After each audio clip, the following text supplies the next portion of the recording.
2024년 6월 7일 대한민국이 충격에 휩싸였죠. 바로 2023 카타르 아시안컵 4강전 요르단과의 경기를 치르며 0대2 패배, 심지어 유효 슈팅 0개를 기록하며 말 그대로 대참사가 일어났어요. 그 이후 감독, 협회, 선수들까지 모두 논란의 중심에 서게 되면서 축구계는 엄청난 혼란에 휩싸여 있습니다. 그 중에서도 단연코 가장 화두에 오른 것은 협회죠. 사실 스포츠계에서 협회에 대한 이야기는 꽤나 흔한 논란거리이긴 합니다. 하지만 이번엔 스포츠계에서 행정 시스템이 무너지면 어떻게 되는지를 짧은 시간 내에 여실히 증명한 케이스라 생각돼서 이번 사건에 대한 내용을 바탕으로 행정 시스템의 중요성, 더 나아가 현재 야구계의 행정 시스템은 어떤지 살펴볼까 합니다.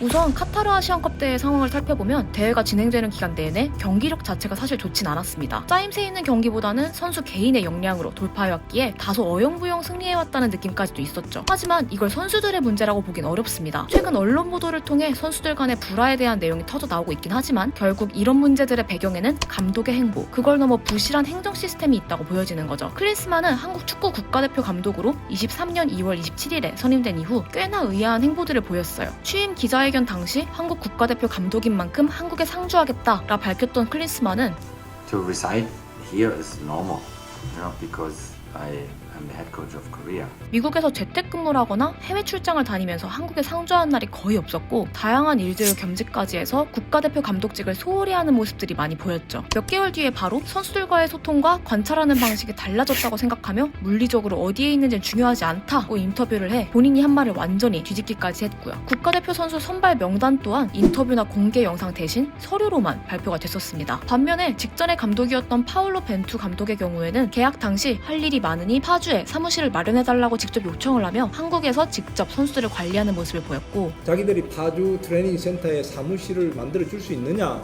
17세 경기도 가서 봐야 되고 19세 경기도 가서 봐야 되고 훈련도 봐야 된다, 일할 일이 많으니까 사무실을 마련해달라.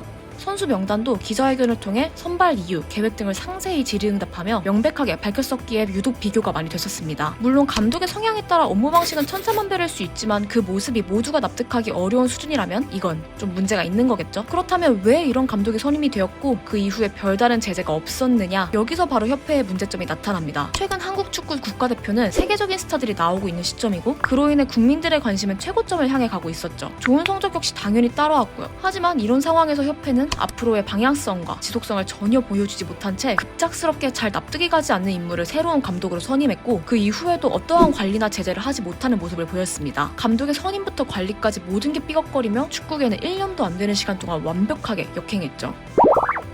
그렇다면 이렇게 스포츠의 흐름 전체를 한순간에 뒤집어버릴 수 있는 행정 시스템, 야구계에서 문제가 없을까요? 과거에 수없이 많았던 졸속 행정으로 인한 사건, 사고들은 이제 많이 줄어들었습니다. 하지만 여전히 국제대회를 위한 선수의 선발 과정, 그 이후에 기대에 미치지 못하는 성적까지 아직까지 행정 시스템으로 인한 문제들은 발생하고 있습니다. 당장 항저우 아시안게임 야구 국가대표팀 선수를 선발하는 과정도 투명하지 못하다는 논란이 있었고 국가대표팀에 대한 기록 관리나 홍보적인 측면이 부족하다는 논란 역시 피하지 못하고 있죠. 그래도 24, 25대 총재를 역임하고 있는 허구현 총재가 팬퍼스트, 국제 경쟁력 강화, 비즈니스 모델 창출과 같은 큰 컨셉을 정했고 그에 맞춘 MG위원회, 야구 팝업 스토어, 레벨업 프로젝트, 프로덕션 스튜디오 구축 등 다양한 활동들을 진행하며 방향성에 맞춰 지속적으로 나아가는 모습들을 보여주면서 이런 문제들을 해결하고자 하는 기도를 보이고 있어 앞으로의 KBO의 행보는 조금 더 지켜봐야 할 듯 싶습니다. 다른 종목인 만큼 축구와 야구의 행정 시스템을 동일선상에서 비교할 수는 없지만 종목의 올바른 성장을 위해서는 협회, 연맹의 행보가 중요하다는 건 다르지 않을 겁니다. 야구 역시도 잘못된 행정으로 언제든 더 심각한 상황에 처할 수 있기에 끊임없이 철저하게 관리하고 감시하며 과거의 문제를 반복하지 말아야겠죠.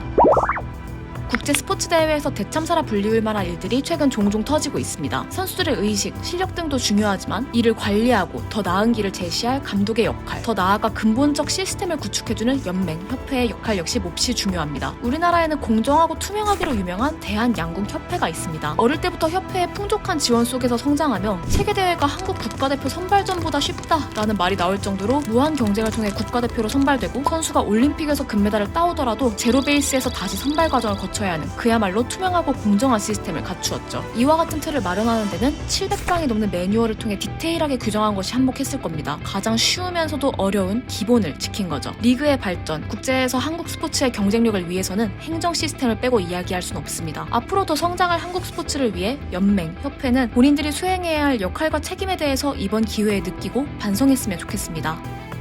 오늘 영상은 여기까지입니다. 한국 야구를 넘어 한국 스포츠계가 투명하고 올바르게 나아가길 바라며 다음엔 더 좋은 영상으로 찾아뵙겠습니다.